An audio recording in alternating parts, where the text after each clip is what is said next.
The morning sun poured through the tall windows of the View studio in Manhattan, illuminating a set that had seen its fair share of tense moments, but none quite like the one about to unfold. Backstage, everything hummed with routine energy. Producers moved with practiced precision. Camera operators adjusted angles, and assistants whispered last-minute instructions into discreet headsets.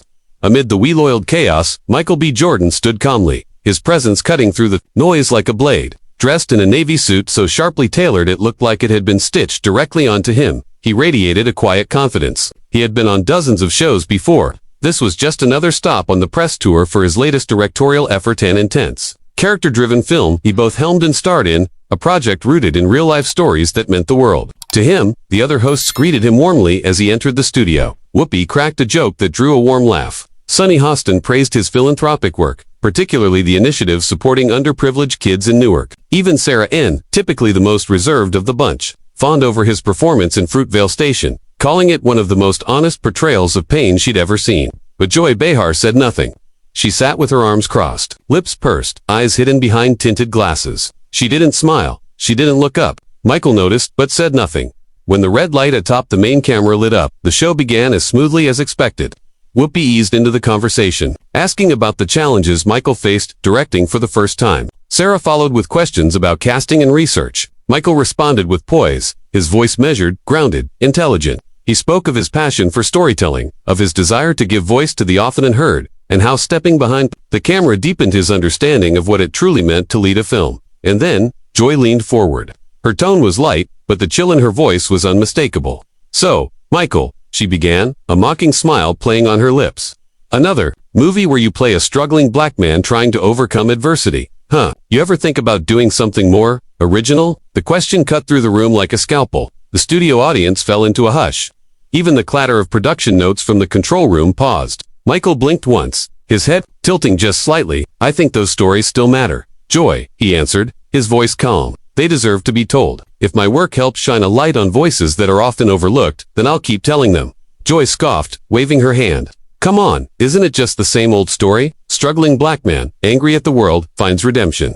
Cue, slow clap. Doesn't it ever feel a little repetitive, a little tired?" Michael didn't flinch, but a flicker of something unreadable crossed his face. "I think you're oversimplifying it," he replied. "There's nuance. These aren't tropes, they're lived experiences." "Nuance," she laughed. "Michael, you're a brand, Black Panther, Creed, without remorse. You play the same guy in different outfits. Brooding, righteous, muscular. Isn't it time to show us something new?" Sarah shifted in her seat. Whoopi leaned forward, clearly uncomfortable. Sunny glanced at the producers just off camera, silently urging them to intervene. But Joy plowed ahead. "What I'm saying is, don't you worry, people are gonna catch on that maybe you've got no range, that behind the muscles and monologues there's nothing more there." Michael sat straighter, his face unreadable. "If that's what you think, you haven't really watched my work," he said softly, "and I think it says more about how you view people than it does about me." Joy laughed, but it came out flat. "Don't turn this around on me, Michael. I've watched. Trust me, you're just a good-looking guy who figured out how to work the system. That's it." The audience gasped. A soft ripple of shock ran through the studio. Michael's lips curled into a tight smile, but the warmth behind it was gone. "I worked for everything I've achieved," he said. "Nothing was handed to me." Joy leaned in, her tone sharpening further. "Please, don't pretend doors didn't open for you because of how you look. Let's not act like you struggled the way you want everyone to think you did. You're not a martyr." Michael. Whoopi tried to intervene. "Joy, maybe no." Joy cut her off. "I'm just saying what people are thinking." Michael let out a breath, his hands folding neatly in front of him. "If that's what you're thinking, maybe you haven't been paying much attention." Joy didn't back down. "I've been paying attention. And what I see is a man afraid to step out of his comfort zone, an action figure in a suit pretending to be an artist." The room fell utterly silent. Even the camera crew, usually indifferent professionals, had stopped moving. Everyone was locked into the moment. Michael leaned forward just a fraction, his tone still composed. "I take every role seriously. I bring truth to every character I play." Joy raised her eyebrows. "Truth? Michael, come on. You punch things and cry on cue. That's choreography. That's not art." Michael chuckled softly, but there was no mirth in it. "I suppose that depends on whether you're watching to understand or watching to critique. Trust me," she said, her voice icy. "I've seen enough. You're not an actor, you're a product. A marketable symbol wrapped in six-pack abs and sound bites." A murmur ran through the audience. Sunny pressed her lips together. Whoopi looked to the crew again. "But Joy wasn't done. And now you think directing makes you an auteur. Please, one movie doesn't make you Spielberg. Hell, it doesn't even make you Affleck. Michael's gaze hardened. I never said I was Spielberg, he said quietly, but I'm doing the work. I'm trying to grow. That's more than I can say for some people who sit behind desks throwing stones. Joy bristled. Meaningful? She scoffed. You made a feel-good sob story with fancy lighting. People like you need applause to feel valid. Michael's reply was calm. That's your opinion. And you're entitled to it, but you don't know me. You don't know what I've sacrificed. I know exactly what you are. Joy shot back. Michael paused. A long silence stretched between them. Then, with a voice so quiet, yet so resonant, it felt like it shook the air, he replied, I don't think you do. The air in the studio was thick with unspoken electricity. The audience sat frozen, waiting. Joy leaned in again, undeterred. You can try to act above it all, but we both know the truth. You're a poster boy, a handsome face with a sob story, nothing more. Michael remained still for a moment longer. Then, slowly, methodically, he leaned forward, resting his elbows on the table. You're right about one thing, he said. I did get lucky. Lucky to have parents who believed in me. Lucky to have mentors who challenged me. But everything else I earned, every scene, every line, every bruise and sleepless night. Joy rolled her eyes, her voice laced with disdain. Spare me the speech. Michael's gaze hardened. You think I'm just a brand. That's fine. But I'd rather be a brand built on work and character than be known for tearing people down. And for the first time, Joy didn't have a response. Joy's silence didn't last long. She shifted in her seat, straightening her posture like a fighter getting back up after a blow. Oh please, she said, her voice cracking slightly at the edges, despite the bravado. Don't act like I'm the villain here. I'm just being honest. I'm doing what I've always done, asking the tough questions that others are too afraid to say out loud. Michael didn't blink. Tough questions aren't the problem, he said evenly. It's the way you ask them, it's the intention behind them. There's a difference between critique and cruelty.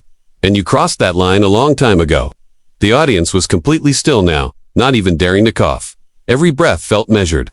Every eye was fixed on the quiet war being waged in front of them. You think this is cruelty? Joy shot back, clearly rattled by the unshakable calm in his tone. You think you're the only one who's been criticized, who's had to deal with people doubting them. Grow up, Michael. This is the real world. People talk, people judge, that's life. No, Michael said sharply. That's your world. A world where tearing others down is confused with relevance, where conflict is currency, where you build a platform not to uplift, but to demean, and you do it with a smile so no one calls it what it is: hostility, dressed up as honesty. The weight of his words hit the studio like a hammer. Sunny Hostin shifted uncomfortably. Sarah's eyes darted toward the floor. Whoopi sat still, arms crossed now, her expression unreadable but tense. Joy tried to interrupt, but Michael leaned forward again, voice still calm but now laced with a cold clarity. I came here today to talk about a film that means something to me, he said, to talk about the people whose stories I tried to honor. But you turned it into a spectacle because you thought if you pushed hard enough, you'd break something. He paused, letting the silence carry his message. But I'm not here to break, Joy scoffed. No, you're here to sell tickets, and pretend you're deeper than you are. Michael tilted his head slightly. And what exactly are you here to do, Joy? Besides, make sure no one else shines too brightly. That one landed. The audience let out a low, involuntary gasp. For the first time, Joy looked unsure. Michael, she began, but he stood up, not in a rage, not in retreat, but with the deliberate energy of someone taking back control of their time. He reached for the microphone clipped to his lapel and removed it slowly, deliberately, his hands steady. Where are you going? Joy asked, her voice raising an octave, laced with forced nonchalance. I'm leaving, Michael said plainly. Why? Because I asked a few hard questions. She challenged. No, he replied, because you weren't interested in a conversation. You came here for a confrontation. And I'm not going to give you the satisfaction of turning this into a circus. Joy's lips curled into a smirk again, but it was hollow now. Running away. Huh, figures. Michael turned to her, slowly, and the room seemed to hold its breath. I'm not running, he said. I'm choosing peace over performance.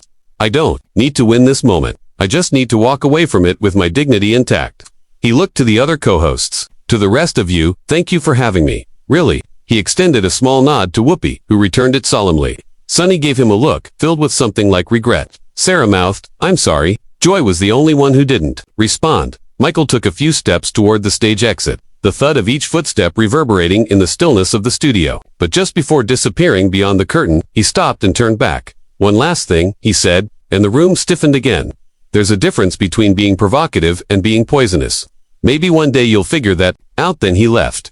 The moment he disappeared from view, the entire studio exhaled. It was as if a pressure valve had been released. Crew members exchanged glances.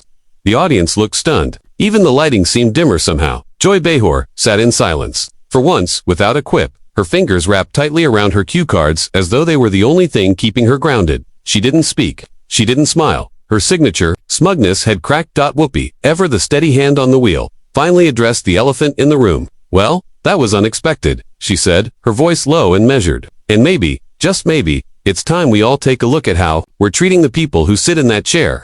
Sunny nodded silently. Sarah didn't say a word. The camera slowly pulled back, lingering on the empty chair Michael had occupied just minutes before, a hollow seat that now held more weight than any words could convey. The producers cut to commercial, but the image stayed in the minds of everyone, watching, both in the studio and at home.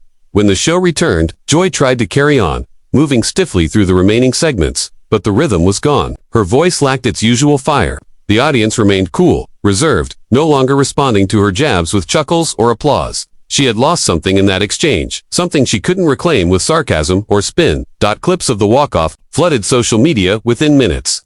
Michael B. Jordan puts Joy Behar in her place. Read one trending headline. The View turns uncomfortable when Joy crosses the line. Read another.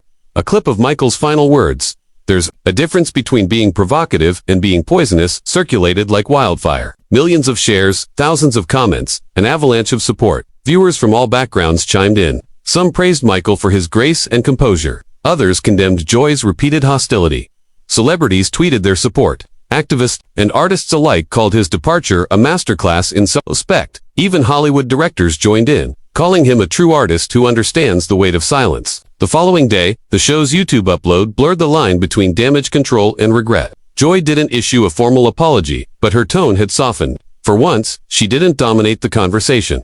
She sat back more, listened more. Whether it was from reflection or backlash, no one could say for sure, but one thing was undeniable. Something had changed. Michael, for his part, said nothing publicly. He let the moment speak for itself. He didn't tweet, he didn't post, he didn't schedule interviews to explain. He let his silence be the final punctuation mark. Weeks later, when his film opened in theaters, it surpassed expectations. Not because of the controversy, but because people now saw him differently. Not just as an actor, not just as a director, but as a man who knew when to speak, when to stand, and when to walk away. And that, more than any trophy or headline, was the moment that redefined Michael B. Jordan in the public eye, not as a manufactured star, but as an artist, a man of principle, and most of all, a human being who refused to let the world strip him of his voice.